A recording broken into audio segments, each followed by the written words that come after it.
एक बात कर रहे हैं, रोजाना पढ़ने को मिलता है। दो मंत्री कहते हैं कि एसआई की भर्ती निरस्त होगी, तीसरा कहता नहीं होगी, चौथा अफसर कहता है कि ये हो गया, पांचवा कहता है ये हो गया। भाई साहब, ये सर्कस दिखाना तो बंद करो। जो निर्णय लेना हो निर्णय लो और नई भर्तियां निकाल करके नौजवानों को, बेरोजगारों को रोजगार देने का काम करो। ये पर्ची की सरकार भ्रमण, भाषण और भ्रमित पे पहुंची और उसके बाद में सर्कस बन गया।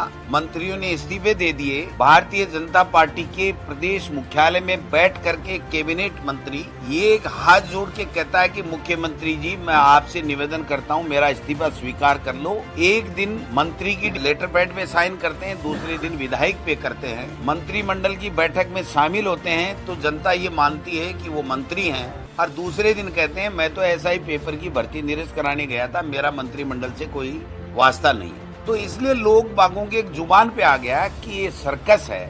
और अब यूटर्न सरकार बन गई है। और यूटर्न सरकार इसलिए बन गई कि एक भी फैसला ये अपना लागू नहीं करवा पा रहे हैं। आप देखिए, शिक्षा विभाग जैसा विभाग जिसके अंदर इन्होंने पहले कहा था कि 100 दिन में हमारी ट्रांसफर पॉलिसी को हम शामिल करेंगे, इन्होंने वापस यूटर्न ले लिया। उसके बाद में मोबाइल पर प्रतिबंध लगाया, उसको वापस ले लिया। फिर उन्होंने कहा कि प्रारंभिक शिक्षा पंचायती राज से 6D के माध्यम से हम माध्यमिक शिक्षा में इनको ट्रांसफर करेंगे, वो वापस ले लिया। फिर कहा था कि जो सरप्लस टीचर्स हैं, जो अगेंस्ट पोस्ट बैठे हुए हैं, उन लोगों को हम समायोजन करेंगे, जो रिक्त पोस्टें हैं उनके ऊपर, उन्होंने वो भी नहीं किया। फिर मंत्री जी ने कहा कि दूध योजना बंद करके हम मोटे अनाज की योजना लाएंगे, उसको भी नहीं किया।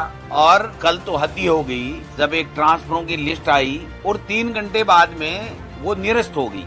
और यूडीएच मंत्री जारी करते हैं कि हमारे सेवर सदस्य जो नगर पालिका, नगर परिषद, नगर निगमों में, उसको भी 24 घंटे में निरस्त हो गई।